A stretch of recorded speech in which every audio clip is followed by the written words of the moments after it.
I have two quick questions.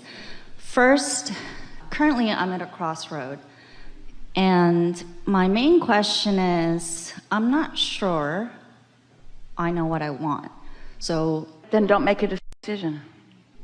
Let life give you more data till you're sure, and don't try to force it. Now your request is, want more clarity about what I want. Your inner being knows what you want because all of the pieces are in your vortex. You know what that is, your vibrational reality, where you've been putting all these desires. Your inner being knows what you want. So if you don't know, then you're not as tuned to your inner being as you might like to be. So here's a clue. What you want feels really, really good when you think about it. What you want is really exciting and fresh and free feeling. It's uplifting. It's that feeling of eagerness. Yes. So I have characteristics of what that looks like. I think what I've been confused. Well, it's not one thing. It's a whole stream of stuff that feels like that. Your premise is a little flawed. It's like, I don't know exactly what I want. And we say, oh, if you could look into that vortex, you'd see so many things that you want, like fun and clarity and rendezvous with people and birthings of new ideas and new thoughts that you've never thought before and figuring stuff out and feeling at one. There's so much that you want. There's not just one thing that you want. So when you say you're at a crossroads, what is this definitive crossroads that you think you're at?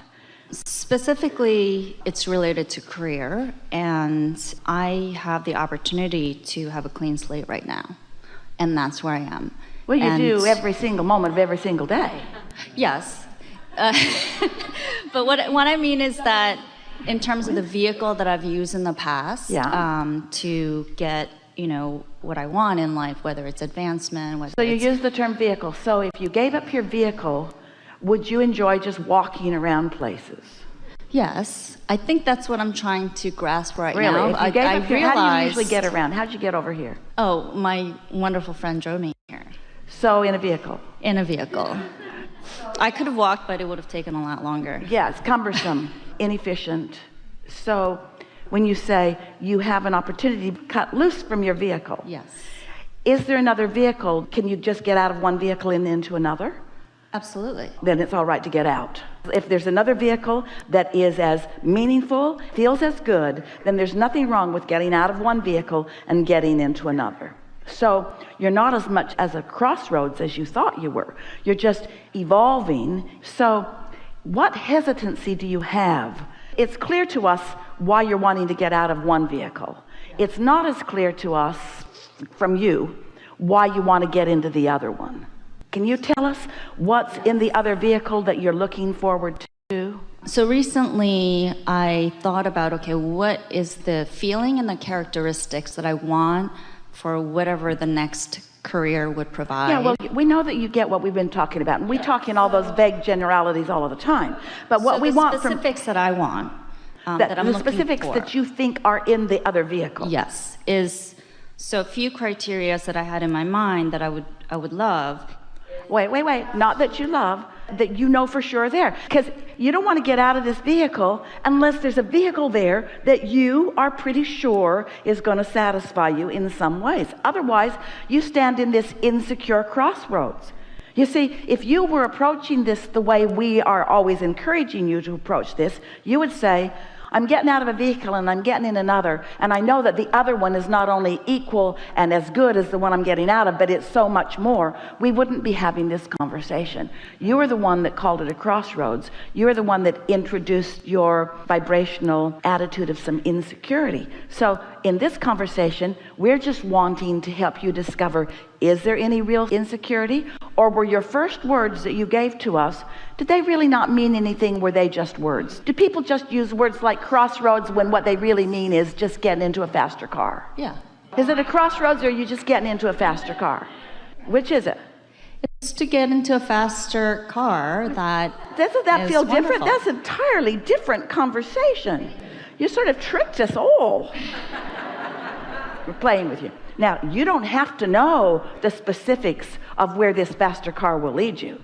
Just the fact that you know it's a faster car, it's really reliable, absolutely dependable, it feels good in all of these ways, then there's no wondering, no crossroads. What are you doing? Getting out of this car?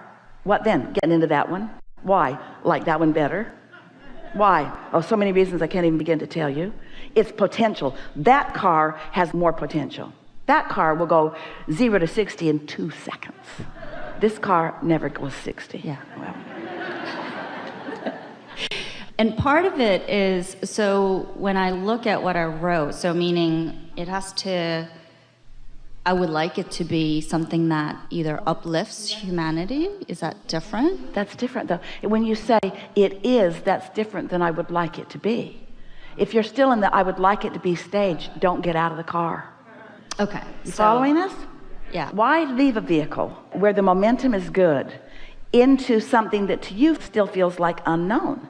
Now, we're not saying that you have to get lots of facts and figures. You just want to be in a different emotional, therefore vibrational place before you make the jump. If you could know what your inner being knows about that vehicle, we wouldn't be having this conversation and you'd just be going. But in your wanting to think it all through, hear this, you're going to like this, you are introducing the push-pull into the conversation. Can you sort of hear that? Yeah. Let's go back to where we started today. Do you believe that through life you've launched rockets of desire about what you want more? Absolutely. And do you believe that your inner being knows about those? Yes. And do you believe that there's a clear path to get to all of that? Yes. And do you believe that when you feel exhilaration, that means you're on that path? Yes. And do you believe that when you are trying to talk yourself into going, you're not on that path, you're not up to speed with your inner being? You want to step back and be more general and say things like, I wouldn't feel this much readiness if there were not readiness for me. And the eagerness that I've been feeling about this is a clear enough indicator to me that as I make this move, that it will serve me in so many positive ways. This is exactly what this conversation is all about. This statement is going to help you the most. Picture, just for the sake of the silly analogy that we conjured together. It's not perfect, no analogies ever are, but it will serve you just the same. You're in a vehicle and it's fine, but that one looks better. So you just step out and step in and you really like it.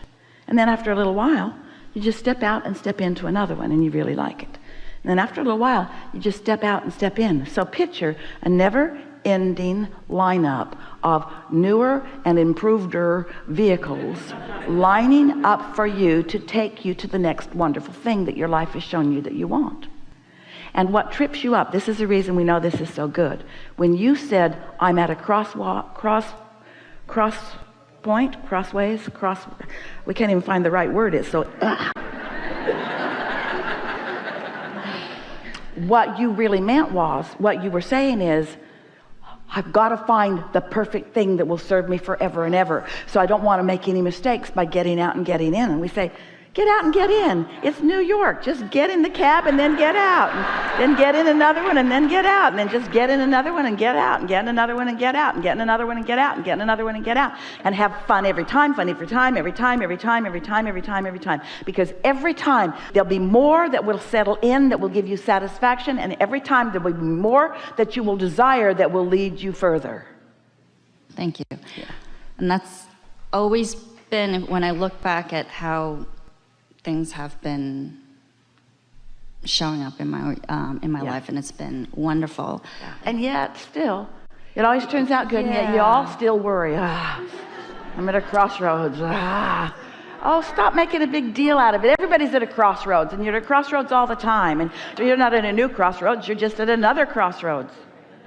So I think part of the pull and push lately has been, when I think about, okay, what gives me the highest excitement right now, has been lately more like, I can't read enough, or get enough sleep, or like that brings me a lot of joy right now. And of course, like that part of me where it's like, but you gotta get going. Let's go. Feel that in a little more. Tell us with a little more detail what you mean. I recognized that I was pushing too hard. Like I wanted it so bad, of finding out what this thing is, the next vehicle. We want to clean that up a little bit for you. What you just said is, I, from my human standpoint, was trying to figure out where, when, who, how, when my inner being had already figured it out. So all I needed to vibe out is, does this feel like fresh air or stale air? Does this feel like fun or struggle? Does this feel like ease or effort? Does this feel like flowing or stagnation? Does this feel like clarity or confusion? We are really appreciating this conversation because so many people are approaching life this way. Most of you think that you have to have all the details figured out before you're ready to begin moving in a direction. But what you're really saying is, I don't yet accept that my inner being has all the details worked out, or even more, even if my inner being does have the details worked out, I'm not sure I can hear them. So maybe I better stay where it's more secure rather than just going where it might feel better. Jerry used to take Esther every summer. They would go up to Montana. He liked the Bitterroot River. He liked to fly fish. And there were sections of the river where there were lots of rocks. The streams were not very wide, but there were lots of rocks. And if they got there at the right time of the year, before the snow melt was too high, then lots of rocks were showing their way. And Jerry would take his rod in one hand and his creel in the other, and he would just run down the river or run up the river. And there was always a rock there for him to step on. And Esther used to watch him from the boat and wonder, how in the world does he dare just run knowing that there will always be a rock? But there was always a rock for him. Sometimes he had to leap a little further. Sometimes he had to leap further than Esther thought was humanly possible, but he would do it. Never did he fall in the water. He just always knew that there would be something there for him. It was an astonishing thing for her to witness. And we've used that analogy with her, with all of you, because we want you to realize that when you get in tune with who you really are, you'll have that exhilarating feeling of wanting to leap to the next and the next and the next with no sense of insecurity, because your trust in some part of you's knowledge. In other words, you wouldn't even feel like running and leaping if there weren't something there that is solid for you. And so that's the part that we really want you to get to first. We want you to get to the trust stage, that it's right for things to work out for you, and that it's right that things always are working out for you, and that it's right that your inner being knows what they are, and you don't have to prove anything to anyone. And we know for sure that the reason so many of you don't relax into the trust of letting your inner being just call you forward is because you're still at that, wait a minute, I need to prove my worthiness through struggle and hardship. I need to make it harder in order to justify the good that I hope comes. And we want to say to you that in the moment that you stop feeling that need to justify the good that comes to you, and you step more into the attitude of trusting that your inner being has taken your information and is now calling you toward a path that will not just take you to this whatever goal it is you're looking for, but will show you a never-ending, really fun path. A never-ending, really fun path. A never-ending, really fun path. Not a path leading to a destination. Ta-da! A path leading to a destination, ta-da, and another ta-da, ta-da, ta-da, ta-da, ta-da, ta-da, ta-da, ta-da, ta-da. It's just another and another, another. Just another and another and another and another. Another life-giving, heart-opening, mind-clearing, you're worthy, you're worthy, you're worthy, you're worthy, knowing, you see. We want you to be in love with yourself and in love with your life and in love with your inner being and in love with the unknown, because it's not unknown by your inner being, it's only unknown by you. Do you ever go somewhere? Esther loves this. She has friends who are really good. They move around the world really well. They get cars easily. They get Ubers easily. They can find the best restaurants easily. It's really good just to follow them where they go. Don't you really like knowing that you have an inner being who knows where all the good stuff is? And do you feel uncomfortable in just letting your impulse call you toward that fun stuff? You got to get over this business of trying to prove yourself, because nobody's keeping any score. That's the thing that's going to really tickle your funny bone the most. When you reemerge into non-physical, you'll say, okay, who's got the list? What list? The list of all the good things I did. What do you mean? The list of all the things I sacrificed so that I could be a good person. Oh, we don't keep score like that. What? What? All those things I didn't do that I wanted to do, I don't get any credit whatsoever for them? Not here. Your credit was in the moment. How did it feel? It sucked. Yeah, that's your credit. Happens in the moment. If it feels good, that's your credit. If it feels bad, that's your credit. There's nobody saving anything up for a reward later. It's all happening in this moment. You can feel